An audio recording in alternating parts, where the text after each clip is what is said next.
the introduction halfway through, so those of you that don't know, you're like, who is this guy? My name is Ryan. I am the Public Relations Manager for Dorney Park. Recently took on a new role, and I am the East Region Public Relations Manager. When you say East Region, it sounds like a lot, but for me, as you can see, it's pretty much New Jersey and Pennsylvania. So what happened was, I took over Great Adventure for Public Relations as well as Dorney Park, kind of effective around January. So working through that, excited to work with the team at Great Adventure as well as the fantastic team here at Dorney Park. They spoiled me. And so I am getting used to that. So that's a little bit about me. I did want to talk about this before we bring up the magnificent Jessica and Ada. We're going to talk more about Dorney Park. I think a lot of you will ask, well, how, Ryan, you're doing Great Adventure at Dorney Park, how do I get to experience both parks? The best way to do it for this team here at Dorney is to get a Dorney Park Gold Pass and then do the All-Park Passport, which is an add-on which will allow you now to go to Great Adventure as well as Dorney Park. And a Gold Pass at Dorney Park not only gets you access to the park, unlimited visits throughout the season, but I had to put talent up there, I'm sorry. Distracted me, I saw it in all its glory. You also get access to things like Haunt, Viva La Fiesta, and some of the great events that we have throughout the year, tricks and treats as well. Look at that lovely food. You also get discounts on food and merchandise in the park. Passport, and I think that's actually a really good selling point is that you will get to enjoy, that is not that one. That's Top Thrill 2, okay? But you could experience with an all-park passport new rides this season for the entire Six Flags chain, which include Rapterra and Flash Vertical Velocity, wink, wink, come see me, at Great Adventure, as well as great rides like Top Thrill 2. And there are numbers throughout the chain. I'm sure you all saw some of the coverage of, or maybe you didn't, Georgia Gold Rusher down there in Georgia this week. So that's something you can do, plan some cool trips, some weekend trips. Or some weekday trips if you want to avoid crowds, right? And that's just something that I wanted to mention to you folks. Like that, Marshall. Just another nod to all the cool things. There's also add-ons, things that you can add to your experience. So whether it be fast lane, whether you want to get refillable drinks for the season, if you want to try our dining, our events are great. So just another nod to that. Great. I also wanted to mention before we bring Jessica up here, because I'm making her wait really to think about what she's going to say. Here's some things that we're planning for 2026. So I talked about some of the stuff for 2025. If you're not a numbers person like me, these are some of the great things coming for next year for those of you who would like to look ahead and like to plan. In case you're thinking, man, Ryan, it's kind of late to start planning trips to all these Six Flags parks. Well, here's some good things coming to the chain next year. And I will mention there, somewhere in the middle, there's Great Adventures. There's a record-breaking launch coaster. That's really all I can say about it at this point. There's also a new family thrill attraction at Kings Island. Who's ever been there? That's out in Ohio. So a lot of these things, pretty reachable in a day drive or a weekend trip. All right, click that. Oh, my audio. I'm probably muted. He says, oh my God, wow. Anyway, you can click Marshall. Let's talk about Dorney Park Water Kingdom, and we'll start with, who is that good-looking lady? That's Jessica Nader, our Vice President and General Manager, who, there you are. She's going to walk you through this presentation along with me. We're going to kind of tag team because we're the tag team. Back to you, right. And Jessica, why don't you tell people a little bit about yourself and then we can go through the presentation. Great.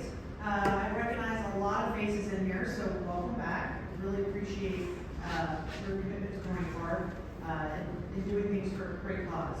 I think last year we divided park work up into committees. I don't know if you guys are aware of that, probably something internal, but we have 3 committees: associated events, recognizing employees. We have another committee that's really dedicated to guest service and analyzing our guest feedback. And then we provide that information back to our leadership team, our seasonal leadership team, so that they know what the guests are saying about their experience, because we really care. And then the last one was the TV Cares Committee, and I'm proud of all the committee work that's done in our park, but I think the committee that made the most impact last year was the Dorney Park Cares Committee. We really wanted to give back to our community, be a part of our community. Deep down, it is a really important value to all of us. So super proud of this guy, who leads that committee, and all the things that they accomplish, and want to continue that going into 2025. My name is Jessica Nader, and I go by Jess, if you see me. Over 27 years in the amusement park industry. I started as a ride operator. You don't know my backstory. You're about to hear it, so I'm sorry, it's a long one. I started as a ride operator in Kings Island in Cincinnati, Ohio. Born and raised in Cincinnati, Ohio, so Kings Island is like a rite of passage, much like Dorney Park is here in the Lehigh Valley. Went there as a child, never thought I would work there. And one day, one of my best friends came to me and said, I got a job at Whitewater Canyon, and I get to squirt people all day. You should get a job too. And I'm like, wow, that sounds like a fun job. I never thought about that. In the kiddie area. So I was very disappointed. Not as working in the kiddie area, but that I didn't get to squirt people all day. So after that, after the first season, I returned the next year and I went to the Beast, which is the world's longest wooden roller coaster. I worked with the Beast and then advanced, became the Beast supervisor, so on and so forth. Got my first full-time opportunity in the industry in 2004, and I moved to California's Great America. At the time, it was Paramount Parks. Went to Paramount's Great America in California, which was a fantastic experience. Was there for 7 years. And I left and worked for Hershey Family Entertainment. I worked for Palace. Then made my decision that I wanted to come back home to Cedar Fair, Legacy Cedar Fair at the time, that I worked for a couple operators. So I took a job as the director of ops at Valley Fair, and then we acquired Schlitterbahn. They sent me down to Schlitterbahn to be the general manager of the Galveston property. And then after a year there, they said, hey, we have an opportunity at Dorney Park. So that's how I ended here. So I have worked all over the country. I have seen the industry in many, many markets. But I will tell you, nothing as special as the Lehigh Valley, in my opinion, Dorney Park. It is historic. It has, it's a mainstay, and we wouldn't be successful without all of you in this room. So thank you so much for coming today. I cannot say enough how much I appreciate you all. You're the reason why we do this. So I'm excited for everything you're going to see today, and we're going to give you guys an update on what's new for 2025 at Dorney Park. I think we have some exciting things to show you, and then they'll break down the tours and how that's going to work in a little bit if you guys haven't already done so, but we're going to be interested. Okay? A little bit easier. Before Jessica and I get into the next part of our presentation, this is like, who would say they're a big theme park person, or a big amusement park person? You get a feel for it. Okay. Okay, that's good. So sometimes I feel like I talk too much about every single park. I'm like, does anybody know? All right. And there will be some time for question and answer at the end. So for those of you, which is includes everybody, might have some questions. All right. 2024, just a quick look back, and then we'll do the look ahead. So let's talk about Iron Menace a little bit. That's a good video, Marshall. You're big on the videos, but yeah, Iron Menace was a big success for our park, and I can let Jessica talk about it a little bit more. But for me, more than for us, it was about reclaiming our space in the Lehigh Valley, showing people what we can do dynamically, not only with the ride and the great operations and maintenance team, who did a fantastic job the entire year, for real. I feel blessed to have our maintenance and operations team, as no lie. But it also gave us a chance to show that what we could do when we thought everything through collectively. So theme was a big part of this ride, and I think we really did a great job. Marshall, if you click, I love that shot. This is a POV, so you can click on that too. And I'll let Jessica talk a little bit about it. But the backstory, everything that kind of came together. The ride for me will always hold a special place just because of everything that we went through. And we kind of have like a small but mighty team. So when we finally sat back and looked on everything in November, we were like, oh, moly, did we just do that? And so it was really exciting. Who wrote Iron Menace before Jessica talks about it? Oh, man, I love it. I love it. All right, well, tell me if you liked it. I'm going to assume you all love it. Great. Thank you, Ryan. I know many of you were probably here last year, but I think, I don't know if many people understand how much of this was done locally and what we did thematically, the execution of the theme, as well as all the teaser videos, the teaser campaign on social. That was all Ryan. I think at one point look at what people say on the internet. I do, I will admit it. So I was scrolling at one point and someone said, we know all the marketing money went for 2024, and they, implying that it came to us. And it was Ryan, just doing things in-house and making videos. I remember he was in our Ghost of the Machine maze, just filming and then going down to Bethlehem Steel and actually filming there. We got the rights to go down there so he could do the teaser campaign. And that was all done by him. I mean, and like his friend, who was like the actor, pull the wool back behind the curtain. Sometimes it's not as glamorous as it seems, but everybody here at the park worked really, really hard to make Iron Fist possible. So I can't express enough how thankful I am to everybody. Our entertainment team was out there painting the bathrooms and painting. I think last year the term was grunge it, like just grunge it, make it look like grunge it. And the XDS team came out on site as well. I had Clayton that was sitting at the top of the Iron Menace lift. We were trying to get the dive scene just right because we had multiple versions of it. And I'm like, doesn't look good, doesn't look real, doesn't look good. And so he was up there for hours with a scenic artist down on the ground painting. That's how it gets done. So we did tell a really good story. We wanted to lean into the Lehigh Valley. We wanted people from the valley to feel like they could connect with it. So what else better than talking about steel? It is a steel coaster after all. And then just putting a haunted spin on it, I think was really fun. I think the haunted coasters and haunted rides, we have a really good haunt, so we do haunt well. So that was easy for us to lean into. But the ride, one of the reasons why we selected this ride, one of the reasons I pushed really hard for the mini dive B&M was because it's reliable. We knew B&M was going to deliver the ride on time, and we knew it was going to run on here. And it had an amazing uptime, and B&M was a great partner to work with. They really pulled through and hit all their deadlines, and we're fortunate to have such a good partnership with those folks. So I think it's a good ride. I tell people the front row is the best. It's got a little bit of bite in the back. You sit in the back row. It has the same forces as Val Raven, and it's smaller, right? So you're going to feel it. But it's a really good ride, and we're really proud of how well it ran last year and the overall response to it. So if you stand there, I like to do this. I'll stand as the exit goes to the machine and just watch people come out and see their smiles, or just watch them run out of the exit. Same with Iron Menace. I will stand there at the exit and watch people's reactions when they get off, because I think that tells you whether or not you've done a good job. I think that's the barometer we all have to look at, and I think the responses were always positive. Overwhelmingly positive. I don't know if you guys are aware, we partnered with the Smithsonian down the street, the museum, industrial history, right? And they had a bunch of steelyard stuff that they were willing to donate, which was amazing. And so we have stuff from Bethlehem Steel, we have stuff from steel plants all over the country. The skip car at the top, we had to crane it in. It was made an ad for it, but it's an actual skip car from a steel mill. You can see the other, we had cauldrons that we didn't put out because they were so heavy we didn't know where they would go. But it was really awesome that the whole community came together and helped pitch in to make this work. So it's a community effort.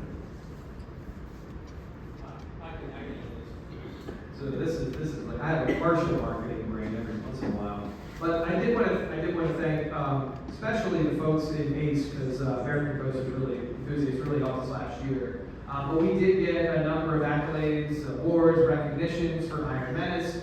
One of those was from USA Today. We were number 4 for their top new attractions for the year. Usually today, I want to share this. This is an insider knowledge, but I am very Philadelphian to the core. So when I found out that we didn't win, I was bitter for a week. And Jessica had to be like, this is great. This is good for us. You should talk about it. I was like, I'm so mad we didn't win. But we got 3rd for best theme concept. Evie's right here. You should stand up. Hey, you guys are the really cool thing about that, Evie was communicating with me throughout the season, and I think it was one of the last weekends in September, and I was like, how close are you? And he was like, what, 970 something? Was that? he had like 21 to go. And I said, what if we opened a little early so that you could get all 21 in before 6 o'clock so we can get this on the 6 o'clock news? And he's like, yeah, I could do that. Like, just text me. It's like, all right, man. And he came, and we did it. Our operations team was just there. We're just cycling it 21 times in an hour. So he could hit 1,000. Because I'm like, I don't want to lie about it. You got to hit it out. We did have some media there on the platform. They got shared Philadelphia, New York City. So he's like a legend. And Ace, we had a big event. Thunderhawk, if you click it, it's a video. We celebrated its 100th anniversary, which is just like, I asked this team to do so much stuff. At the end of the day, they either got to be like, this guy is going to kill us, or they really enjoy it. But it was a really great event. Who's that guy? What a dork. But it was a really great event. So we got to celebrate Thunderhawk's 100th year of operation. It was actually opened in 1924, which is really impressive. Our maintenance team in Philadelphia Toboggan Coasters, which you guys don't know is in Hatfield, just down the street. They help us maintain that ride every year. Actually, I think we just got the trains back, right, Paul? I see Paul up there. We got them back. After they stripped them down, they rebuilt them, make sure everything's good to go for each and every season. So it's really exciting. So their trains are back. We had a nano coaster contest. So it was really just a great day. So anniversary events in the future. We did. We had an actual hawk here. I don't know if the hawk was happy. It's a very noisy environment. But we have a hawk here, which is really great. And some dignitaries as well. Let's talk about 2025, which is this year. I'm losing track of the years. Opening day this year is May 9th. And opening day for Wild Water Kingdom is May 24th. So we're really excited to kickstart the season. May 9th is coming quick. We're less than 2 months away. And you'll get a chance to ride Iron Menace in 2025, and you'll have to let us know if you like it more in 2025 or 2024. But the big story of the year really for us is outside of Hydro, which we'll talk a little bit about, is Wild Water Kingdom. Oh, the audio doesn't work. That's my fault. I didn't unmute my laptop. Oh, there it goes. Wait. You just have to hear the...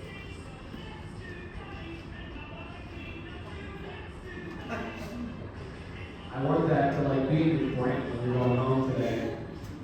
Big thing. So back in 1985, we opened Wild Water Kingdom, which at the time, I don't know if folks knew that it would be as successful as it is, as big as it is, with 2 wave pools and 2 lazy rivers and incredible structures for kiddos to play on. Genuinely love what we're able to do there. I'm not like the biggest water park person in the entire planet, but if I had to pick just one to go to for me, it would be Wild Water Kingdom. A lot of great memories. And you guys know that we had an inland surfing competition in 1985, and you can actually Google it. I did, and I found some really interesting articles about it. We never brought it back because the surfers did not have the time of their lives. But we did it, which I think is really, really cool. So if you ever wonder, why don't they do it again? The surfers did love it. This was the construction back in 1985. Love finding these old photos, which is something that we have a lot of here at Dorney Park with our 140 plus year history. And it's amazing that it started with just 5 really simple attractions. I mean, the wave pool maybe in 1985 wasn't simple. It seems simple now, but it's growing and it's blossoming. So this is just last year and 2023 during. Hold on, wait a minute. I put the song on there again for you guys. I did this at East Coast or 2 for the Acers. Just want you guys to get it stuck in your brain. By the way, I'm really proud of this drone shoot that we did, so you all get subject to that. But Cascade and Lightning Falls, which you'll actually see in this video, are what we're revamping this year. And Jessica and I have some photos that we're going to share with you. Mark, you can click through it. I don't want to kill them with that song.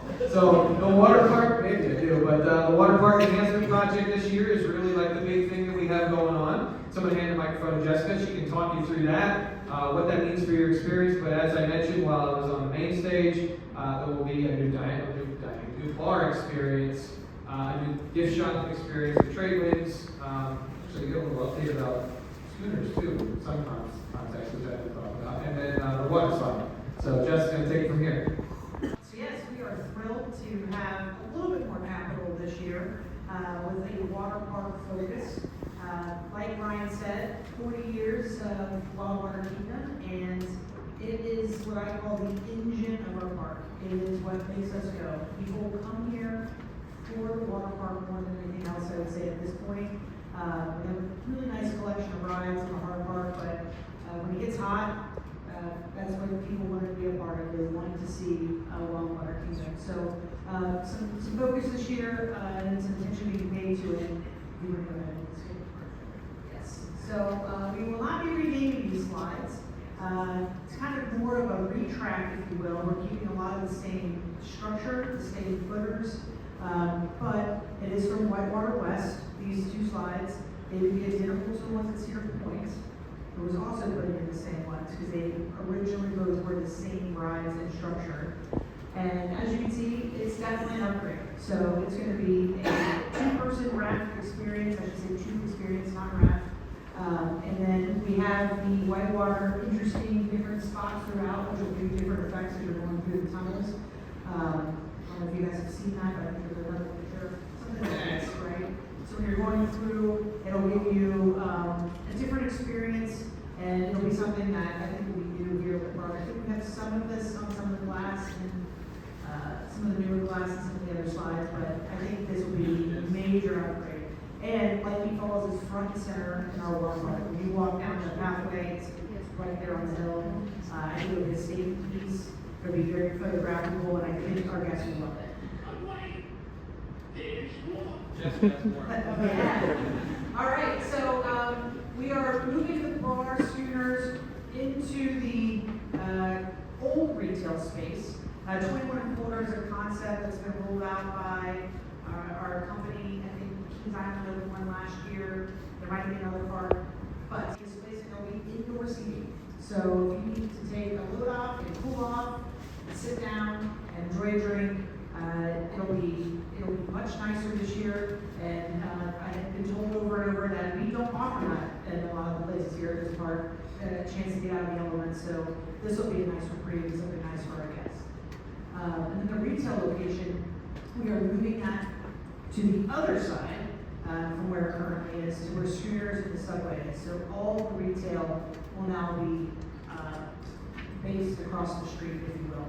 I am not a retail expert. I started in ride operations, so in retail, how high you can merchandise is a pretty important thing, and how far you can go up the wall. And if you look at the old one where we were before, the ceiling was really low. I think it was not even 8 feet.